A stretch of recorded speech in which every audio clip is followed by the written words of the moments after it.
KBC में करोड़पति पति।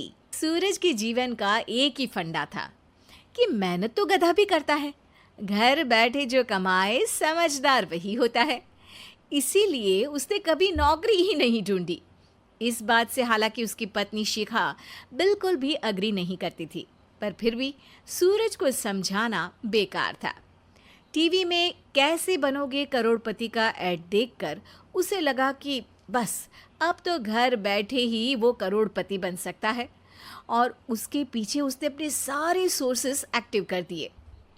2 हफ्ते में उसके कलीग के साले के पड़ोसी के बेटे का सोर्स निकलता है जो कि उसे शो में पहुंचा सकता है, और सूरज उससे मिलने चला जाता है। अच्छा, तो हमें मुकेश जी बता रहे थे कि आप हमें शो में पहुंचा सकते हैं। हाँ, उसमें कोई तकलीफ नहीं है। मैं कल अगर कोशिश करूँ तो इसी महीने में आपका नंबर आ जाएगा। अरे ये तो बहुत बढ़िया हो गया। अच्छा, वो सिलेबस और क्वेश्चन पेपर का कोई जुगाड़ है क्या? हैं? उसका तो कोई जुगाड़ नहीं है। तो वो वाकई में कुछ भी पूछ सकते हैं? हाँ, वो तो बच्चन जी पर है, जो पढ़ते हैं वो पूछ लेते हैं। पहली कोशिश फेल होने पर अब सूरज के सामने एक बहुत बड़ा सवाल था कि आखिर जवाब कहाँ से लाए।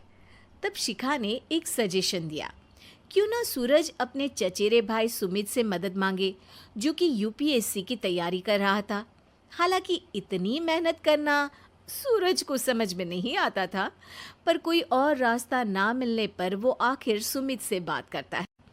अरे सुमित, हमारा कैसे बनोगे करोड़पति के लिए सिलेक्शन होने वाला है। तुम हमें थोड़े चिट बनाने में मदद करोगे क्या? अरे भैया, चिट बनाए तो सालों हो गए, उसमें हमारा एक्सपर्टीज नहीं है, बल्कि आप बोलो तो हम आपकी पढ़ने में ज़रूर मदद कर सकते हैं। हट, कैसी अनाप शराब बातें कर रहा है तू। सूरज ने सुमित को मना तो कर दिया था, पर तैयारी करने के सिवाय कोई चारा उसे दिख भी नहीं रहा था। खासकर जब 12 के पेपर लीक करने के एक्सपर्ट शुक्ला जो भी हाथ जोड़ लेते हैं। आखिर सूरज को सुमित के पास जाना ही पड़ा, और उसने सुमित और शिखा से वादा किया कि वो बहुत मेहनत करेगा।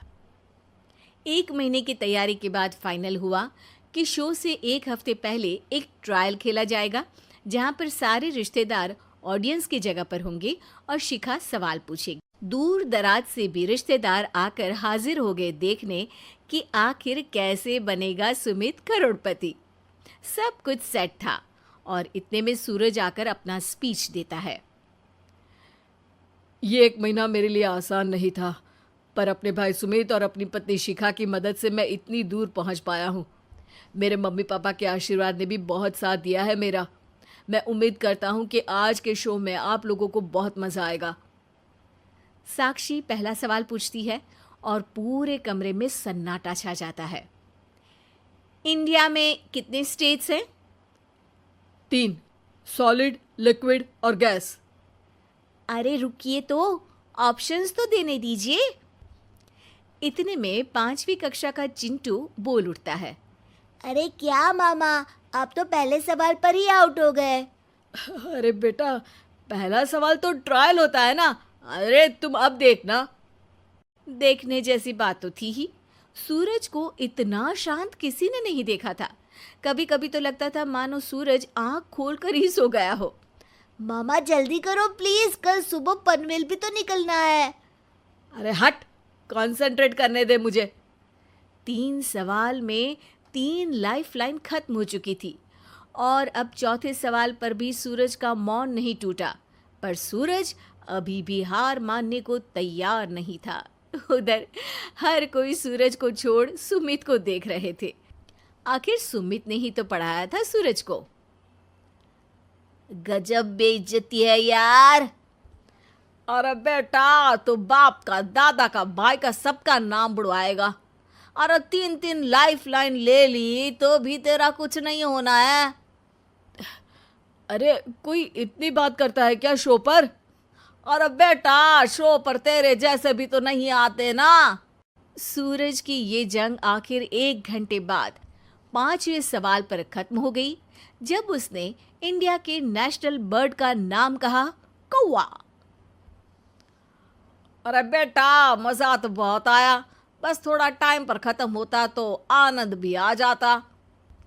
ताने बारिश के बूंदों की तरह बरस रहे थे और सूरज को भी समझ आ रहा था कि ये करोड़पति बनना शायद उसके बस के बाहर की बात है। पर वो आखिर ये बात मान कैसे लेता? वो सख्त लौंडा जो ठहरा, उसने सोचा कि बेइज्जती तो हो ही चुकी है, पर अगर मैं हार नहीं मानूं तो शायद कुछ हो सकता है। शिखा, तुम देखना, असली शो में आग लगा दूंगा, आग, करोड़पति बनूंगा मैं। हाँ, सब्जियां खत्म हो गई है घर पे, ले आओ। पहले पति बन जाओ, फिर करोड़पति बनना। अरे गजब बेइज्जती है यार। बेटा, अभी तो घर पर ही हुई है, 1 हफ्ते में तो तुम देश के सामने करवा कर आओगे। वैसे जब टीवी पर जाओ ना तो बस अपने मम्मी का ही नाम लेना, ठीक है? कोई पूछे तो बोलना कि पापा नहीं है मेरे। अरे पढ़ाई की, पेपर निकलवाए, इतने सारे लोगों को खाना खिलवाया, क्या फ़र्क पड़ा? इसीलिए मैं कहता हूँ कि मेहनत तो गधा भी करता है, घर बैठे जो कमाए वही सिकंदर। लेकिन मामा, गधे भी जानते हैं कि हमारा राष्ट्रीय पक्षी मोर है।